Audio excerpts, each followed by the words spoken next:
One of the escapees was Frank Morris, born in Washington, who had a difficult childhood, spending much of it in foster homes. His first serious crimes were armed robberies, and thanks to his high intelligence, Morris was often able to escape from various prisons. His criminal career rapidly advanced in the 1950s, and in 1945, he was first imprisoned for armed robbery. Over the next 10 years, Morris was transferred to various facilities, earning a reputation as a master escape artist. He successfully escaped from prisons in Florida and Louisiana, and his constant attempts to break free forced authorities to adopt more secure isolation measures. By the end of the 1950s, Morris was transferred to Atlanta prison. In 1960, after a failed escape attempt, he was deemed particularly dangerous. On January 18, 1960, Frank Morris was transferred to Alcatraz, the most secure prison in the U.S. Morris, born into a poor farming family, spent summers traveling north to work in the fields. As children, he and his brothers learned to swim in the icy waters of Lake Michigan, which later played a crucial role in their escape from Alcatraz. The Anglin brothers began their criminal activities in their 20s, starting with robberies and house break-ins. However, they soon escalated to more serious crimes. In 1958, they committed several bank robberies, and their most high-profile arrest occurred on January 17th, when they were caught after robbing a major bank in Alabama. The court sentenced both brothers to 20 years in prison. John Anglin was sent to Atlanta Penitentiary, and soon after, Clarence was transferred there as well. During their imprisonment, they made a failed escape attempt by trying to dig a tunnel through the wall. This led to their classification as particularly dangerous prisoners, and on October 21, 1960, John was transferred to Alcatraz. Clarence joined him a year later, and the brothers began planning their most important escape of their lives. The evening at Alcatraz began like any other. After dinner, the inmates returned to their cells, following the usual routine. Nothing seemed out of the ordinary, and the guards had no idea of the escape plans. The prison was governed by strict rules, with guards regularly patrolling and checking the prisoners' cells. However, Frank Morris and the Anglin brothers had a plan. The lights in the prison went out, signaling the start of the night shift. The three men lay in their beds, pretending to be asleep, waiting for the right moment. They knew when the guards would pass by their cells and how much time they had before the next check. Half an hour later, during another round, the guards passed by each cell and saw what they thought were sleeping prisoners. But it was a trap. Artificial heads made of soap, toilet paper, and human hair were placed on the beds. For several months, the criminals worked on creating a tunnel through the ventilation ducts. They frequently used these ducts during their escape preparation. During the next patrol, they crawled through the ventilation system and ended up in a service corridor, a part of the prison that wasn't guarded. From there, they needed to reach the pipes and ventilation shafts, one of the most dangerous parts of their plan. They had to move quickly and quietly to avoid attracting attention after curfew. In one corner of the corridor, they had hidden homemade tools and, most importantly, a raft. It took months to craft the raft by sewing together stolen raincoats. The rubber fabric was designed to ensure buoyancy for surviving the cold waters of San Francisco Bay. They also made paddles, which they hoped would help them cross the water unnoticed. Within minutes, they managed to climb onto the roof, where they had a view of the dark waters of San Francisco, with the city lights faintly shining in the distance. Behind them lay their main destination, Angel Island, a small piece of land 2 miles to the north.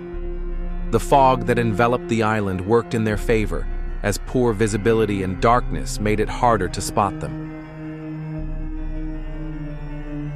They carefully moved forward, and after a few minutes, they reached a 15-meter drop. Using a drain pipe, they managed to descend. Once on solid ground, they headed straight for the shore, where they inflated the homemade raft.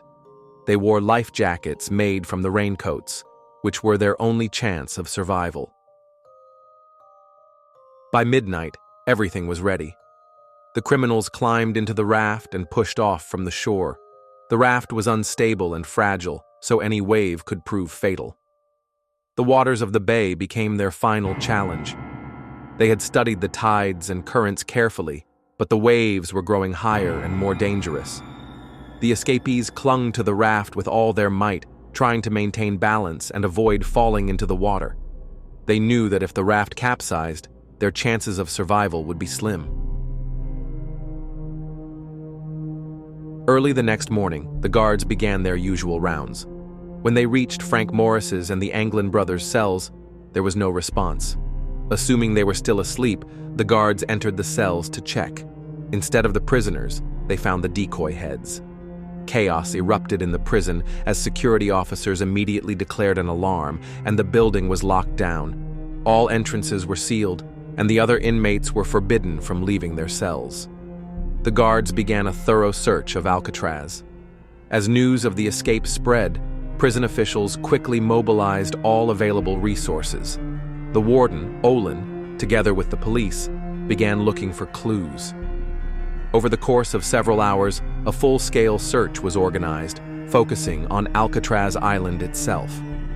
Guards and federal agents thoroughly inspected every corner of the facility, including the service corridor. They found tools used in the escape, including spoons and vacuum cleaner drills used to dig the ventilation tunnel. Investigators later speculated that the prisoners had used the homemade raft to cross the waters surrounding Alcatraz. The authorities were forced to expand the search area, and the FBI, Coast Guard, and local law enforcement agencies joined the effort. Helicopters and boats scoured the bay, while the San Francisco police continued to patrol the local waters. During the search, a wooden paddle was found floating near Angel Island. This led to the confirmation of the police theory. Soon after, raincoats used to make the raft were discovered on the shore, further proving that the escapees' target was the North Shore. Despite the evidence, no traces of Frank Morris or the Anglin brothers were found, nor were their bodies located. No one saw them in the area, and no local residents reported spotting them. Days passed with no new leads, and rumors began to circulate about the mysterious disappearance of the criminals. For weeks, various theories emerged about what had happened to the escapees. The most popular theory was that the men had drowned while attempting to swim across the bay. The waters of San Francisco Bay are known for their cold temperatures and high waves, and many experts believed survival was nearly impossible, even on a homemade raft. Supporting this theory was the discovery of personal belongings near Angel Island. However, there were others who doubted this version. The Anglin brothers had grown up swimming in the cold waters of Michigan and were well prepared for such an endeavor. Moreover, their resourcefulness during the escape led some to believe they had anticipated the risks and prepared accordingly. As time passed, rumors from local witnesses began to surface, claiming that the Anglin brothers had escaped after the break.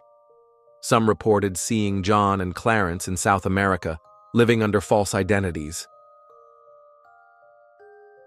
One of the most compelling pieces of evidence was a photograph from the 1970s, taken in Brazil, showing individuals who closely resembled the Anglin brothers.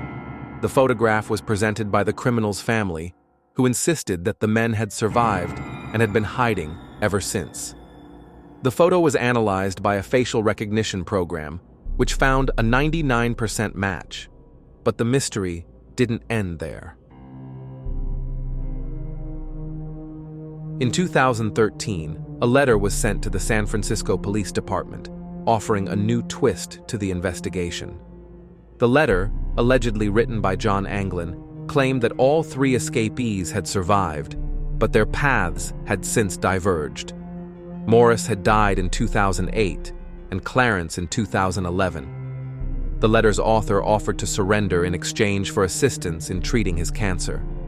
The FBI took the letter seriously and conducted an investigation, but the results were inconclusive. Though the handwriting could not be definitively linked to John Anglin, the possibility of his survival remained high. For many years after the escape, the FBI continued to explore various theories and interview potential witnesses. Agents questioned hundreds of people and conducted numerous investigations. Despite all their efforts, no convincing evidence was ever found to confirm whether the escapees survived or perished. In 1979, the FBI officially closed the investigation, and the case was handed over to the U.S. Marshals, who continue to work on it to this day. Authorities note that if any of the criminals are still alive, they would be over 90 years old. This marked the end of the legendary escape from Alcatraz. If you found this video interesting, please support it with a like and subscribe to the channel. See you soon.